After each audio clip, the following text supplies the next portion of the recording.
Aujourd'hui, on se retrouve pour une nouvelle vidéo sur Bleach Brave Soul. On va faire une présentation du personnage que vous avez devant vous, le Baragan d'Affinité Tech. Alors, on se retrouve tout de suite pour ses stats. Alors, nous voilà devant ses stats. Donc, on peut voir qu'il a 1117 d'endurance, 646 d'attaque, 363 de défense, 351 de concentration et 815 de pression spirituelle. C'est des stats assez classiques pour un personnage de l'époque du jeu. En ce moment, en tout cas. Et vous pouvez voir donc que ses attaques vont surtout se concentrer sur ses attaques puissantes, puisqu'il a 815 de concentration. On peut voir que c'est un Arrancar Espada, qui est tueur d'Arrancar. Il est d'affinité verte, donc technique. On peut voir que son soul tress a un temps de recharge des attaques puissantes de 12%, qui vont donc permettre à ses strong de revenir plus vite, entre guillemets. On peut aussi voir là que son gameplay est rouge, donc au corps à corps. Même si vous allez voir que ces deux premières strong ne sont pas du tout au corps à corps. On veut voir aussi qu'il met de l'affaiblissement sur chacune de ses strongs. Et en parlant d'affaiblissement, sa première compétence innée, donc c'est une compétence qu'il a directement quand on le drop en 5 étoiles, c'est d'être immunisé à cette même altération, la faiblesse, donc l'affaiblissement. En gros, si un ennemi met de l'affaiblissement, ou s'il y a une flaque d'affaiblissement, c'est bizarre dit comme ça, hein, mais une flaque d'affaiblissement par terre, et qui va dedans, et ben il y sera immunisé, il ne peut pas se prendre cette altération. Pour ceux qui ne savent pas ce que fait l'affaiblissement, elle réduit les dégâts que peut faire l'ennemi à 1 point de dégâts. Donc c'est très pratique, notamment si dans les tours, moi je pense, quand vous êtes contre le boss, vous lancez l'aspect de Baragan, vous touchez, vous l'affaiblissez, et lui, quand il lancera sa spé, il ne pourra vous toucher que à hauteur de 1 point de dégâts par hit de son attaque spéciale. Donc attaque normale dévastatrice 20% qui augmente la puissance de cette attaque normale.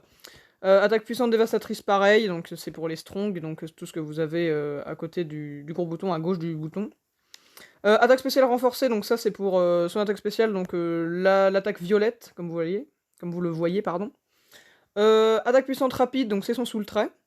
Attaque puissante déchaînée, donc ça c'est à dire que quand il lance une strong, et bah au lieu de toucher une fois, et bah elle touche 2 fois.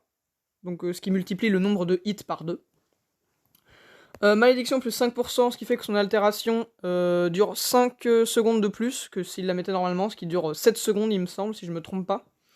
Attaque rouge renforcée hors quête de groupe de 10%, et quand elles sont dans les quêtes de groupe de 30%, donc pour qu'ils puissent performer dans ce mode, il fait plus de dégâts avec ses attaques, donc dans le mode quête de groupe. Il a un brise-armure sur sa spé, réduisant la défense de ses ennemis quand il touche avec son attaque spéciale à 0. Et rapidité plus 1 qui lui donne donc un Shunpo. Donc on se retrouve tout de suite pour voir les équipements que je lui ai mis, et le gameplay juste après. Donc voilà mon Baragan, donc vous pouvez le voir en haut à droite, son niveau est donc en orange-rouge comme vous le voyez, ça veut dire qu'il est T10, je vous montrerai ça juste après. Vous pouvez voir que je l'ai droppé qu'une seule fois, et j'ai décidé de maximiser son côté offensif avec sa stat offensive principale, donc la pression spirituelle, que j'ai monté au niveau 10, comme vous pouvez le voir là, donc j'ai utilisé tous les pinceaux, etc., enfin pas les pinceaux, les rouleaux, etc. Au niveau de son équipement, alors j'ai été offensif, vous pouvez le voir là, c'était 10 là en bas à droite, et donc j'ai été offensif. Les seules choses qui augmentent sa vie, il me semble, oui, c'est les links. C'est les lignes qui augmentent sa vie. Donc, la tasse de thé de collection, qui donc augmente de 50% la stat de pression spirituelle des personnages de catégorie Arrancar ou Espada, avec une deuxième ligne de 20% de pression spirituelle supplémentaire. La pilule tonifiante que normalement si vous jouez au jeu vous connaissez bien, avec moins 30% de vie, certes, mais un boost de 30% de concentration et de pression spirituelle, et comme vous pouvez le voir, j'ai mis en deuxième ligne le 30% de pression spirituelle, qui est donc le plus haut qu'on peut avoir avec la pression spirituelle en deuxième ligne d'un objet. Là c'est aussi du 20% de pression spirituelle, donc je pourrais encore améliorer le personnage en augmentant de 20% sa pression spirituelle, en trouvant le 32 SP sur les deux items que vous voyez là. Et donc même s'il est SP1, j'ai quand même décidé de lui mettre un corps céleste de transfert, qui augmente donc les effets de l'attaque spéciale de 100%, donc tapera plus dur. 14% de temps de recharge pour Ichigo Artwork, alors pourquoi je l'ai mis et non pas une autre résurrection qui pourrait augmenter, je ne sais pas, son DPS. Et bah parce que c'est un personnage que j'ai monté niveau 10 sur sa stat pression spirituelle aussi, d'ailleurs peut-être que je ferai une présentation de ce personnage-là aussi un jour. Et en deuxième ligne, on a la Dark Rukia du film donc, en même temps logique, hein, Dark Rukia c'est forcément du film, avec 12% de temps de recharge et 16% d'attaque puissante supplémentaire, donc pour toujours augmenter le DPS et réduire le temps qu'on peut utiliser, enfin, le temps qu'on met à récupérer ses strongs. Et donc 12% et régénération de 16% de l'énergie à chaque zone pour le Tensa Zangetsu, parce qu'il a une bonne base de pression spirituelle, et puis j'avoue que j'ai tendance à beaucoup perdre de vie, moi. Donc on se retrouve tout de suite pour le gameplay.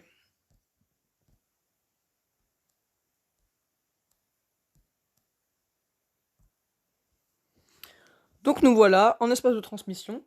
Comme vous pouvez voir, les ennemis sont de catégorie holo, et donc ils sont quand même bleus, hein. J'ai quand même décidé de l'avantager sur son affinité. Ces ennemis sont holo et Shinigami, donc si vous vous rappelez, il est tueur d'Arankar, donc il n'est pas avantagé par son killer, mais je pense que ça va passer quand même.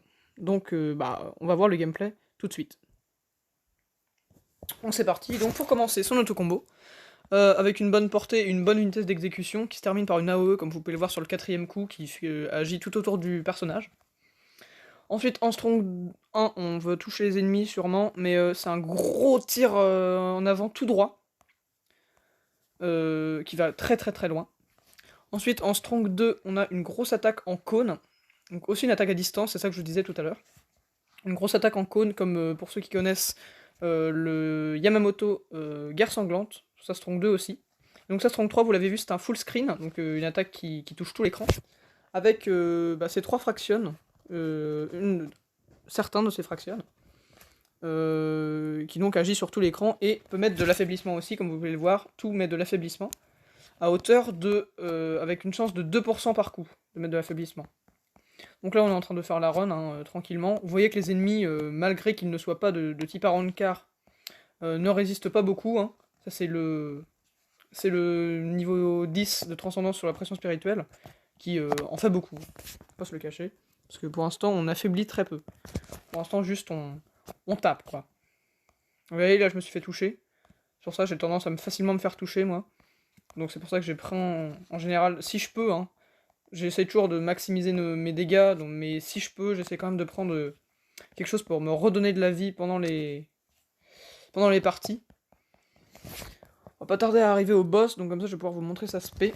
D'ailleurs je suis pas parti tout seul, donc il va falloir qu'on se dépêche. Une spé que je trouve d'ailleurs très bien animée, vous allez le voir. Elle est sans prétention, elle est pas... si vous connaissez l'attaque spéciale de Bambietta, elle est pas aussi son et lumière, on va dire, mais elle fait le taf.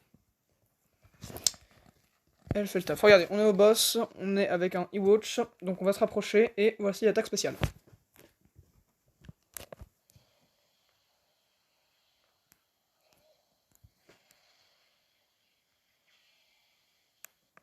Vous pouvez le voir, elle tue, hein, on pourrait s'en douter assez facilement. Le Tenso Daimon, qui était niveau 120, tous les ennemis sont niveau 120. Et donc, bah voilà pour la présentation de ce personnage. Donc j'espère que la vidéo vous aura plu, n'hésitez pas à vous abonner, je mettrai peut-être des chaînes d'amis en description que vous connaissez sûrement, si vous me connaissez, parce que bon bah, on fait beaucoup de vidéos ensemble. Et puis, bah, bonne journée. J'espère que pour vous ça va. Au revoir.